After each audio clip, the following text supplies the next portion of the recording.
What we're actually doing is making things more complex rather than easier. Here's why. I use a quote from Matt Lewin, who's just a futurist I've followed. And he talks about how our experience as humans, we so underestimate this in the hype of AI, which is what I love what you're doing. Because we have experience and we have a notion of ourself over time. How important is that perspective that gives us imagination, causality, relationships, morals, ethics, goals, and intention, which is so key. And what you're doing with actually breaking them down into smaller models, I'm seeing others echo this, is that the whole idea of one model to be that brilliant. Now, people know what these large language models so far are capable of, but they haven't been able to do anything with automation. Automation is software. Software is deterministic. Right. And it basically incorporates the flow of information based on a workflow.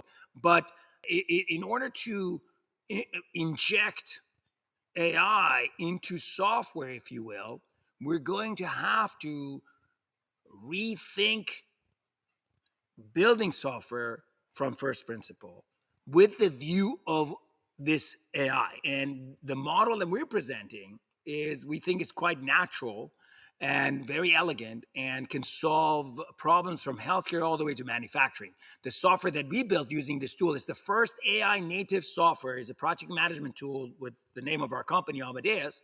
And we're actually putting this out in public beta pretty soon. We have a kind of a private beta going with it. We've got a couple of enterprise clients as well on top of it. We weren't really planning to go into the enterprise market in the first phase, but so we were looking at smaller groups, and that's where our focus is going to be. But we're using our own product to build our own product. So we're actually one of our own top users. You can think of it as a tool to create AI agents without code that perform tasks and manage communication and documentation. So you can think of it that way in the language of AI agent today, but it uses that architecture of that I described that we call object messaging and intelligent objects.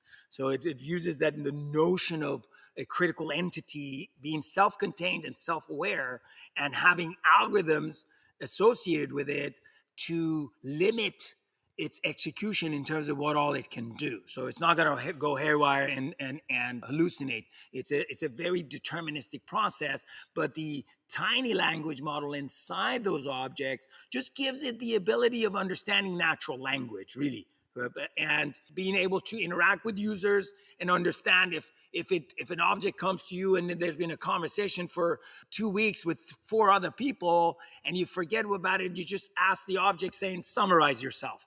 And it just summarize it and say, well, highlight what Declan had to say about it. So instead of you going reading, 3 weeks of history, it Right. can interact with you in an intelligent way. Or maybe you're an attorney and you get our system and you have 4 people working for you and you want to assign things to people. So instead of sending him a message, you create this task agent and say, Declan, do XYZ for this client and it's belonging to this project, So, and that object comes and tells you, and then you sit there and go, well, I need Susie's help as well. Can you get Susie's help? And that object shows up in Susie's inbox. It's not that you have to send a message to Susie's inbox.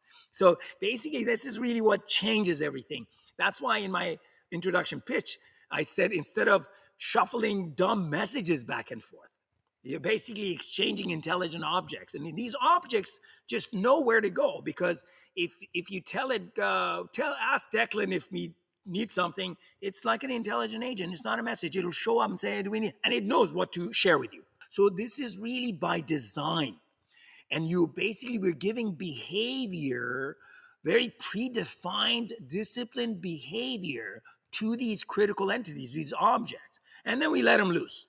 But we will let them loose. They're not going to go all over the place. They're well programmed. They cannot execute more than these 4 or 18 functions, but they also can read and understand language, and you can ask them questions. And so it completely changes the whole game. And imagine a lot of little bots that are intelligent, but they're confined. They're custom programmed, but they're intelligent.